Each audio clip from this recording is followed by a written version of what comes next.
Combien coûte la Ford Mustang Mach-E GT Édition Performance 2021? Une Mustang, oui. Électrique, oui. Donc, on se questionne sur la véritable identité de ce véhicule-là et plusieurs personnes ne sont pas d'accord avec le fait qu'on utilise le nom Mustang pour ce produit-là. Je comprends cette interrogation-là. C'est un coup de génie, si vous voulez mon avis, de la part des stratèges de Ford d'avoir identifié ce produit-là au nom Mustang, qui est un nom fort.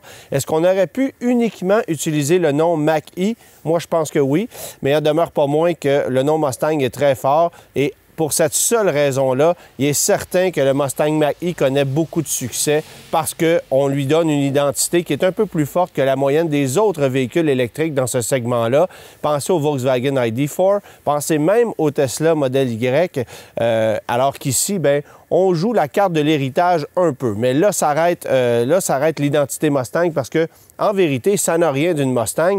Mais dans ce cas-ci, on a essayé de jouer la carte de la performance et on l'a fait de belle façon. Alors oui, j'ai pu conduire différentes versions de la Mustang Mach-E au cours des derniers mois. On est à l'amorce de l'hiver, en plein mois de janvier. Et là, je conduis ce véhicule-là dans les pires conditions pour vraiment voir ce que ce véhicule-là est capable de faire. Autant au niveau du comportement routier que de son autonomie, parce que c'est ce qu'on veut savoir. L'autonomie d'un véhicule de performance comme celui-là est-elle à la hauteur? Eh bien, moi, ce que je peux vous dire, c'est que pour l'heure, le mieux que j'ai réussi à faire, ou du moins le mieux que j'ai réussi à obtenir au niveau de l'autonomie affichée à l'écran, c'est 264 km, alors que Ford annonce un peu plus de 400 km. En fait, on annonce 418 km d'autonomie pour ce véhicule-là. Et en plein été, mon collègue Marc Lachapelle a pu réaliser 311 km au maximum. Alors, on est loin de ce que Ford prétend en matière d'autonomie avec ce produit-là. Il faut dire qu'aussi, c'est un produit qui est conçu un peu plus pour la performance que les autres versions de la Mustang Mach-E. Alors, peut-être qu'on l'exploite un peu plus, mais la consommation d'énergie est quand même assez élevée avec ce véhicule-ci. Alors bon, Ford mentionne 418 km d'autonomie. On a une batterie de 98,8 kWh, donc c'est pas une petite batterie qu'on a dans ce véhicule-là. Ça fait 480 chevaux, mais 634 livres-pieds de couple de façon instantanée. Et si vous avez remarqué, c'est exactement la même puissance annoncée que ce que la Mustang Mach-1 propose, Mustang la vraie, avec un moteur V8 atmosphérique traditionnel. Alors là, on n'est pas du tout dans le même genre de véhicule, mais la puissance annoncée est la même, sauf que la façon de la livrer est bien différente. Et ce qui est intéressant avec le produit qu'on a ici, c'est qu'on a une accélération initiale qui est très, très forte. Ça ne se comporte pas du tout comme une authentique Mustang. Et on a voulu jouer de la carte de la performance, pas uniquement au niveau de l'accélération, mais aussi au niveau du comportement routier. Bon, à l'accélération, Ford mentionne un 0-100 km/h en 3,7 secondes. C'est extrêmement optimiste. Notre collègue Marc Lachapelle, encore une fois, a réussi à faire 4,46 secondes dans les meilleures conditions pour un 0-100 km/h avec ce véhicule-là, ce qui est beaucoup plus réaliste parce qu'on a une force initiale qui est immense. L'accélération au point 1, elle est extrêmement impressionnante, mais le véhicule s'essouffle rapidement. Alors, pour vous donner une idée, 4,46 secondes pour le 0-100 km/h, mais seulement 13,29 secondes pour le quart de mille à une vitesse de 157,8 km/h. Alors, c'est pas extrêmement rapide pour une longue distance, mais pour l'accélération initiale, c'est vraiment impressionnant, même pour les reprises. Mais je vous dirais que passer le cap des 120-125 km/h, le véhicule s'essouffle extrêmement rapidement. Et dans le fond, c'est correct parce que ce qu'on veut, c'est avoir une accélération initiale impressionnante à vitesse légale. C'est ce qui est agréable avec ce produit-là. Et c'est ce qui le distingue des autres véhicules de la grande famille Mustang Mach-E parce qu'il y a plusieurs versions de disponibles. D'ailleurs, l'échelle de prix est très, très large pour ce produit-là. Et ici, bien, on a le NEC Plus Ultra. Il faut aussi savoir que du côté des États-Unis, on propose une version GT qui n'est pas édition performance, laquelle va offrir 600 livres de couple, donc un peu moins de couple que ce qu'on a ici. La même batterie, la même puissance annoncée, mais une dynamique qui est peut-être un petit peu moins poussée que ce qu'on a ici. Parce que l'autre truc qu'il faut savoir, c'est que le comportement routier est résolument plus sportif que les autres véhicules Mach-E, Mustang Mach-E. Ici, ce qu'on a, c'est une suspension adaptative extrêmement ferme et très sportive, ce qui va vous permettre d'avoir une tenue de route franchement exceptionnelle. Évidemment, c'est un véhicule à 4 roues motrices, beaucoup de mordants sur l'essieu avant, sur l'essieu arrière. On peut même faire dériver l'essieu arrière un petit peu pour un dérapage contrôlé très légèrement parce que le véhicule a une puissance qui est très bien gérée. Je vous dirais pas que c'est un véhicule qui est très intuitif à conduire, mais très facile à conduire par contre. Et oui, le comportement routier est très sportif, même si on sent le véhicule extrêmement lourd. Par contre, la suspension est très ferme. Ça coûte cher au niveau du confort. Et je vous dirais que c'est un point qui est presque un irritant, et particulièrement dans une saison hivernale comme on a ici, parce que, évidemment, bon, les suspensions sont très fermes. On a des pneus d'hiver qui ont des flancs plus fermes, évidemment, que les pneus de performance Pirelli qu'on va offrir de série avec le véhicule. Et parfois, c'est vraiment agaçant, surtout en considérant nos routes, nos conditions routières. C'est pas toujours très agréable, le niveau de confort de ce véhicule-là. C'est probablement le point le plus critique que je pourrais lui reprocher avec son autonomie, qui est franchement décevante, si vous voulez mon avis, parce que, bien sûr, à 250 km, grosso modo, durant l'hiver, ça peut être considéré comme acceptable, mais de savoir que l'autonomie réelle est très difficilement atteignable, et malgré la taille de la batterie qu'on a sur ce véhicule-ci, bien ça, c'est plus ma déception personnelle que ce qu'on obtient durant l'hiver, parce que tous les véhicules électriques vont voir leur autonomie baisser de façon assez drastique durant la saison froide. La Mustang Mach-E édition GT Performance se veut un véhicule de performance, évidemment. Ford a travaillé en ce sens. On a vraiment voulu le distinguer au niveau du comportement de ses autres petits frères. Et ce qu'on a fait, c'est, bon, évidemment, on a plus de puissance. On le sait, les accélérations sont plus foudroyantes. Je vous en ai parlé, mais on a travaillé les suspensions. On a abaissé la suspension de 12 mm, élargi les voies, jantes de 20 pouces. On a différents modes de conduite aussi qui permettent d'avoir une conduite beaucoup plus attrayante. On peut même modifier la sonorité qui est évidemment artificielle pour avoir une impression de performance supplémentaire. Alors, il y a 3 modes de conduite et on les appelle Whisper, Engage et Unbrilled. Et si vous optez pour le mode Unbrilled, bien là, le véhicule vraiment se défoule, devient drôlement plus musclé, performant et radical dans son approche au niveau de la conduite. Alors, c'est pas désagréable, mais je vous dirais que dans le quotidien, vous risquez d'utiliser le mode Whisper ou Engage qui sont beaucoup plus raisonnables au niveau de la conduite parce que du moment que vous effleurez l'accélérateur avec le mode Unbrilled, bien, vous allez sentir une secousse et c'est très difficile d'être délicat au niveau de la conduite lorsque vous optez pour ce mode-là. Je vous le disais, il y a plus de mordants. C'est une conduite qui est beaucoup plus incisive avec cette version-ci. C'est voulu.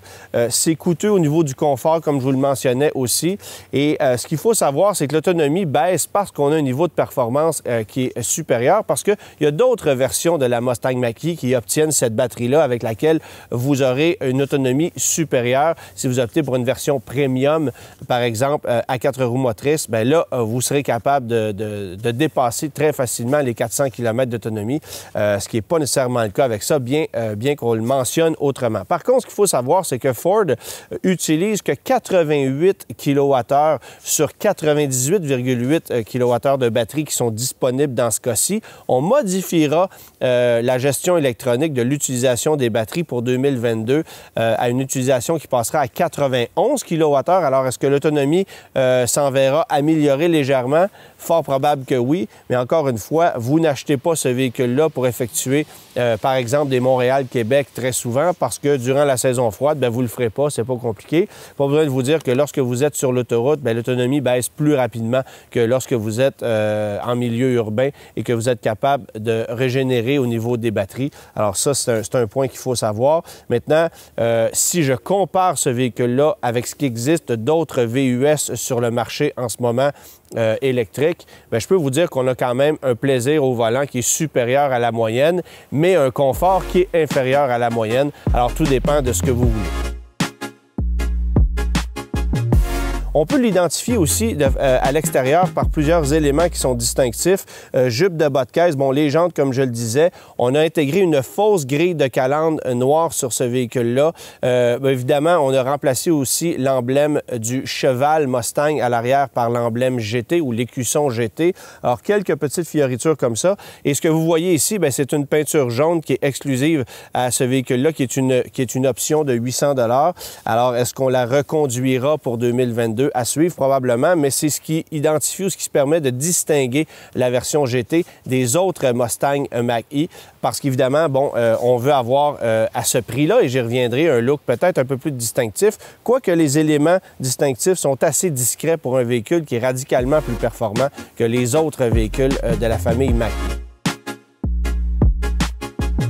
Très facile de faire le parallèle esthétique entre le Mustang Mach-E et la vraie voiture Mustang qu'on vend depuis 1964 chez Ford, parce que on a des traits esthétiques qui rappellent la voiture de sport. Mais à bord, on oublie ça. Le seul lien avec une Mustang, c'est le cheval sur le volant. Sinon, l'habitacle n'a rien à voir avec une Mustang. Évidemment, on a un format VUS, alors vous aurez compris pourquoi.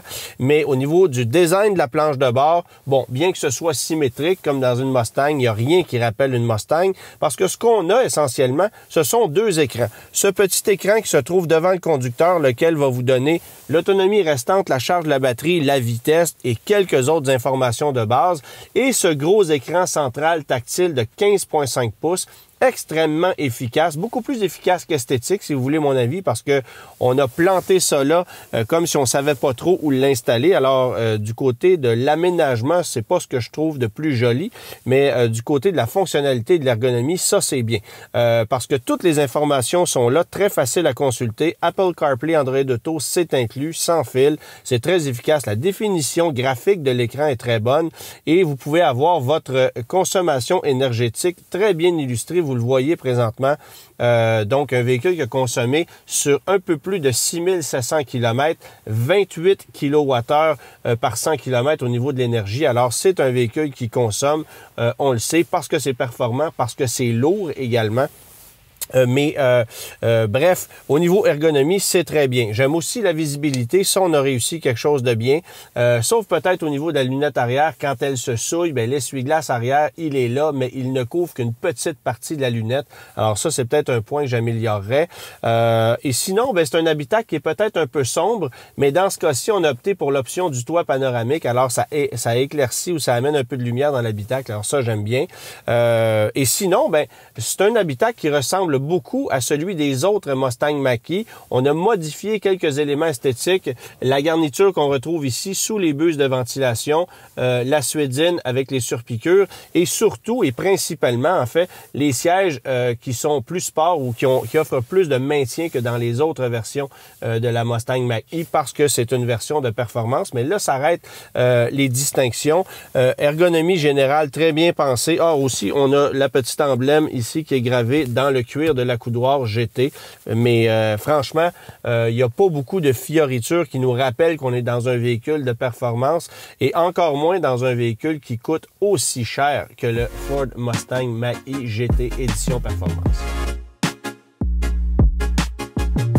Avant de parler des prix de la Mustang Mach-E, on va parler crédits gouvernementaux puisque les règles ont changé depuis le début de la commercialisation de la Mach-E ici au Québec. Initialement, toutes les versions Select et Premium étaient admissibles à 8 000 $ de crédit gouvernemental et on a changé les règles quelques mois après l'arrivée du produit, si bien que l'admissibilité de la version Premium à 4 roues motrices et grande autonomie est disparue. Ça, c'est suite à une plainte d'un autre constructeur automobile. Évidemment, la SAC ne l'avouera jamais, Société de l'assurance automobile du Québec, mais dans les faits, c'est ce qui est arrivé. Alors, il y a un peu moins de versions de la Mustang Mach-E qui sont admissibles aujourd'hui et Ford a dû changer son approche pour commercialiser ces véhicules. Mais évidemment, pas besoin de vous dire que dans le cas de la version GT Édition Performance, ce n'est pas éligible avec un prix ou un PDSF à 82 995 $. Ça, c'est le prix canadien avant transport préparation. L'équivalent du côté des des États-Unis, intéressant, 67 995 $ pour ce véhicule-ci du côté des États-Unis avant transport préparation. Il faut aussi savoir, comme je le mentionnais un peu plus tôt, qu'il y a une version GT qui n'est pas édition performance, avec un petit peu moins de couple et un petit peu moins d'équipement, qui, elle, est vendue à 6 000 $ de moins, donc 61 995 $ du côté des États-Unis. Mais en ce qui nous concerne, la seule version GT qui est disponible, c'est celle-ci, 82 995 $ ou 85 090 $, incluant les frais de transport, de préparation et autres frais. Alors ça, c'est le prix pour ce véhicule-ci. Échelle de prix totale pour la Mach-E en 2021, 52 590 à 85 090 $, transport, préparation inclus. Et dans ce cas-ci, on ajoute plusieurs options. Donc, je commence par le PDSF, 82 995 $. 2095 de frais de transport préparation pour le véhicule qui est ici. On ajoute ensuite 350 $ pour un groupe de tapis d'hiver que je recommande fortement si vous vivez ici au Québec, ça c'est certain. Ensuite, 800 $ pour la couleur Cyber Orange. Un groupe d'options qu'on appelle Copilot 360, Ford Copilot 360 qui comprend notamment régulateur de vitesse intelligent actif, stationnement actif également ou assisté, caméra de rétrovision sur 360 degrés. Vous allez avoir les lave-phares, quelques autres accessoires pour 2 545 $. Et ensuite, pour 1 895 $, c'est le toit panoramique entièrement vitré sur ce véhicule-là qui apporte beaucoup de luminosité à bord et ça, c'est très appréciable. Mais tout ça pour un grand total, tenez-vous bien, de 90 680 $ pour le véhicule qui est ici. C'est énormément d'argent et c'est très difficilement justifiable, si vous voulez mon avis, en comparaison avec d'autres versions de la Mustang Mach-E. Les taux sont à 3,99 % sur un terme de 72 mois en financement pour un modèle 2021, pour un grand total de 1 631 $ par mois, taxes incluses sur 6 ans pour le véhicule qui est ici. C'est énormément d'argent. Et si vous décidez de louer, c'est une très mauvaise idée parce que bien que la mensualité soit légèrement inférieure au niveau du financement sur un terme de 48 mois, le résiduel est plutôt bas. Et c'est peut-être explicable dans la mesure où c'est très difficile d'envisager quelle sera la valeur réelle de ce véhicule-ci dans 4 ans, alors que les véhicules électriques évolueront à pas de géant. Mais en attendant, vous allez payer à un taux de 4,49 % sur 48 mois, 20 000 km par année, 1 558 $ par mois, taxes incluses pour le véhicule qui est ici. C'est trop cher, si vous voulez mon avis, tout simplement. C'est très difficile de justifier l'écart de prix exorbitant qu'on retrouve entre une version GT et une version Premium, parce que oui, on a plus de performance, on a plus de dynamique au niveau de la conduite, mais c'est très difficilement justifiable par rapport à ce qu'on obtient pour une version plus régulière qui va vous offrir essentiellement le même niveau d'équipement ou à peu près que ce qu'on a ici dans certains modèles, et un niveau de performance qui est quand même pas désagréable. Alors ici, vous avez plus de puissance, vous avez une tenue de route qui est supérieure, vous avez une conduite qui est plus ferme, moins de confort et vous allez payer beaucoup plus cher que pour une version régulière. Ça explique pourquoi on n'en voit que très peu sur les routes et pourquoi ici au Québec, on se procure en très, très grande majorité des versions Select ou Premium que je choisirais personnellement avant une version GT, même si ça tient un petit peu plus le chemin.